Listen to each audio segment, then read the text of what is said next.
Today we're skirting around the major industry-wide issues that need addressing and instead focusing on the tiniest little irritants that make us all scratch our heads, shrug our shoulders and let out a deep sigh of, oh cool, it's this horrible thing again. This is all done in the knowledge that we are picking holes for the sake of entertainment here, so let's not take this too seriously. That said, I'm Sai for WhatCulture.com and these are 8 tiny things video games do that drive us crazy. Number 8, unskippable and unpausable cutscenes. Not to state the obvious, but video games aren't movies. As cinematic as they can be, a player's control is absolutely key. It's on us how we want to play a game and what to focus on. Maybe you don't care about the story or have simply seen it before, and so when a familiar cutscene loads up, you reach for the start button but nothing happens. It's a tale as old as cutscenes themselves. Thankfully, largely gone are the days of ineffectively slapping every input on your controller as you try in vain to bypass yet another viewing of something like Final Fantasy X's awkward laughter scene on subsequent playthroughs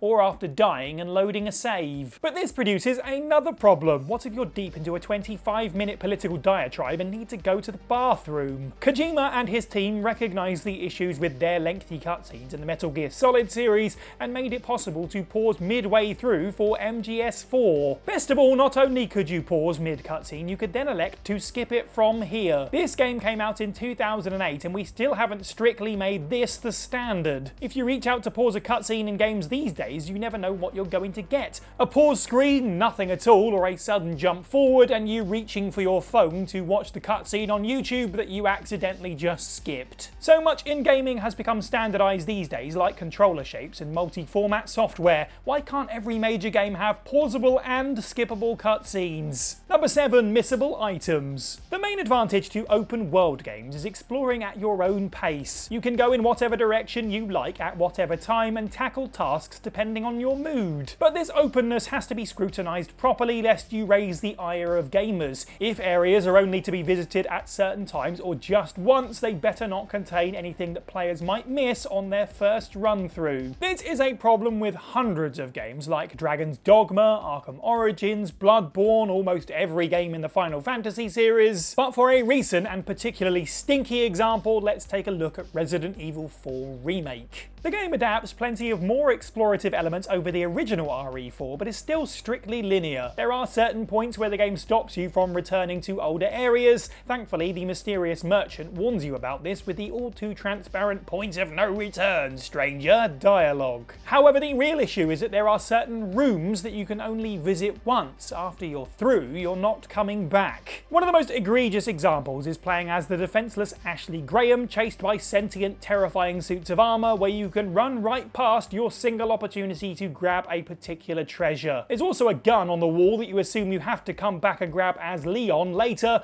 but you need to interact with it as Ashley first to unlock it. Overlook these and you have to replay the whole game again if you want to get every last treasure because there's no chapter select. It's a great game, but is it worth doing another run just for one item because the developers put it in a stupid place? Number 6, terrible UIs and incremental upgrades. It feels a little cruel to pick on a game that's not even out yet thanks to much needed delays, but the grand unveiling of Suicide Squad Kill the Justice League went down like a lead balloon with several smaller lead balloons attached to it. The most damning moment perhaps was opening the game's menu, which made it clear that it was part of the trend of homogenized video game UIs in the 2020s. It had columns of stats and numbers for weapons and equipment as if tiny increments of percentage increases make for an exciting upgrade. It's far from the only game that beats you over the head with this, but unfortunately was an ill-timed reveal. But in its defense, it didn't have a mouse pointer on a console. Games like Cyberpunk, Destiny 2 and a bunch of Ubisoft titles go this route as it saves on dev time and works great for PC. On console, it's clumsy at best and totally incongruous at worst. Pair this with the aforementioned storm of useless info and you're onto a real loser as you'll spend far too long looking at menus rather than playing the game.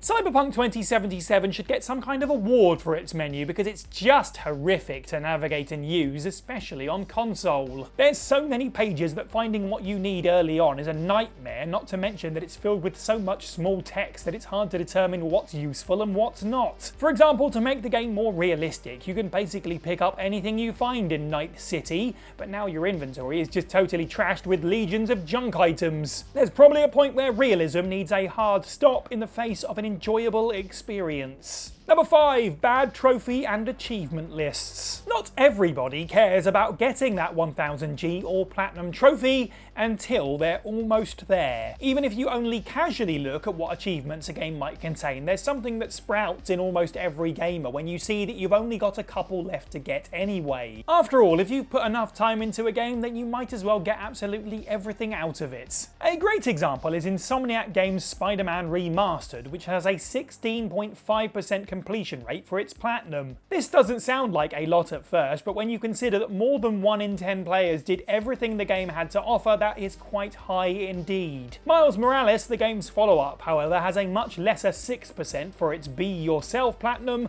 largely because the trophy list also features a New Game Plus award. Sure, Morales is great and short, but opening up the trophy list and seeing that dusting off all the game has to offer requires a second playthrough will turn many gamers off from even attempting it. Thankfully, it doesn't contain multiplayer elements, because this is another trend that many games have suffered with for a long time. Red Dead Redemption, Uncharted, and some of the Assassin's Creed titles, for example, which are sold on their single-player experiences, contain multiplayer achievements that are largely left untouched and therefore platinums that are on the rarer side. A few games have wisely taken players' frustrations with this on board and made completely separate lists for their New Game Plus and or multiplayer achievements, so that players can have their cake and eat it too. Number 4, scripted sequences disguised as gameplay. There are parts of video games where you are given the illusion of control, which in many cases is way worse than a more hardline split between gameplay and cutscene. After all, another obvious and thankfully less prominent complaint for this list could be QuickTime events. But how is it any different when you're being forced to hold forward to push your character through a flaming corridor when you could simply be watching? The idea is immersion, to feel your character's struggles. By pushing a stick though, it doesn't feel like controlling your character, it feels like pushing the shy video game forward in a manner akin to, come on, let's just get to the next piece of gameplay, huh? This sort of thing rears its ugly head in a multitude of ways, for example the old walking and talking sequence. These were popular in earlier generations as a way to hide the loading of the next map segment, but now they just crop up in games for no reason. You'll be forced down to your slowest possible pace whilst two characters have a chin wag. Then again, is this better or worse than those moments where you have to walk alongside an NPC and your walk is too slow and your run is too fast? Yes, I can hear your teeth grinding from here, dear viewer. Number 3, uncomfortably slow text. In this day and age, there are a lot of debates to be had about performance and fidelity modes in games, as well as graphical options to be tweaked. That's a topic for another day though, as there are still games that miss incredibly obvious choices in their settings. This one isn't necessarily limited to, but certainly goes out to fans of JRPGs, which remains one of the few genres which often have reams of conversational text to read through, as sometimes everything is not necessarily voice acted.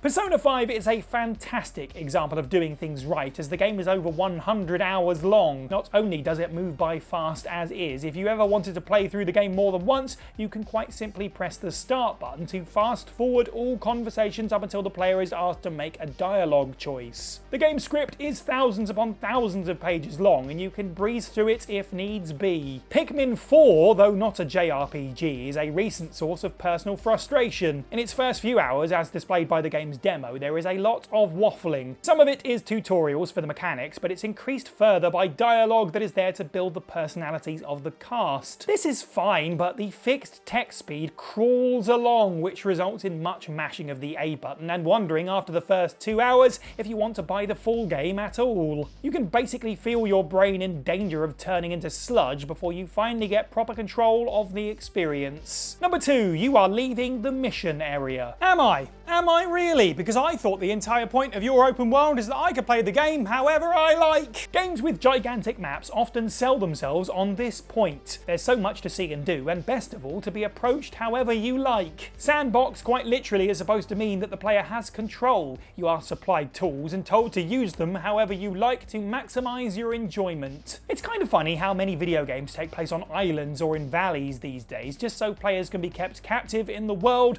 without having a prompt that tells them they are leaving the map pop up. Let's face it, it's only slightly less immersion breaking, but it's when this prompt appears in a mission that really upsets the apple cart. If there are only a few specific ways to approach an objective, then aren't you just playing a linear game? What if you want to sneak around and come at this from a new angle? Maybe you want to grab a certain vehicle or a bit of equipment to create your own kind of mayhem. Instead, you'll fail the mission for walking outside of the specific area denoted by your minimap. As a more general point, stop giving us so much potential and then reducing it down to a few specific, carefully created toys at a time. I invested in this entire sandbox, not just one corner and then the next one and then the next one and then the next one. Number 1, special editions that don't include the game. Currently in gaming, there exists a divide between those that are more than happy to move into a digital library and those who cling helplessly onto the precious delight of unwrapping a game and putting it on their shelf. There are absolutely good arguments for both sides of the debate, so it seems a little unfair to make an entry that lambasts one side over the other. And additionally, it's probably way too big a topic for a video with this title. Surely the point of digital, however, is that you don't want stuff in your house, and the point of a special edition is that you want as much swag as possible. So why, oh why, are the most pricey versions of video games not even coming with a physical copy of the title itself,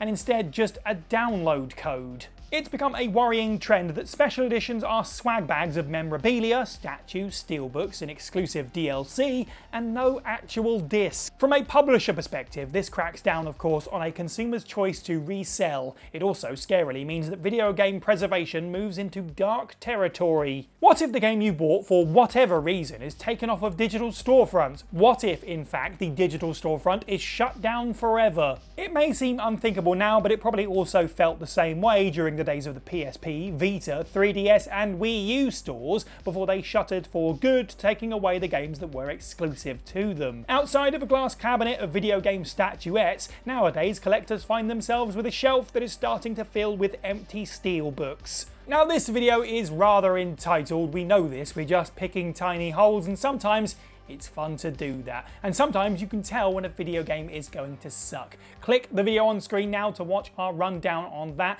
Don't forget to leave a comment down below on little things you hate about video games that tick you off. Make sure you like this video and subscribe. Head over to WhatCulture.com for more content every day. I've been Cy for WhatCulture, and have a good week.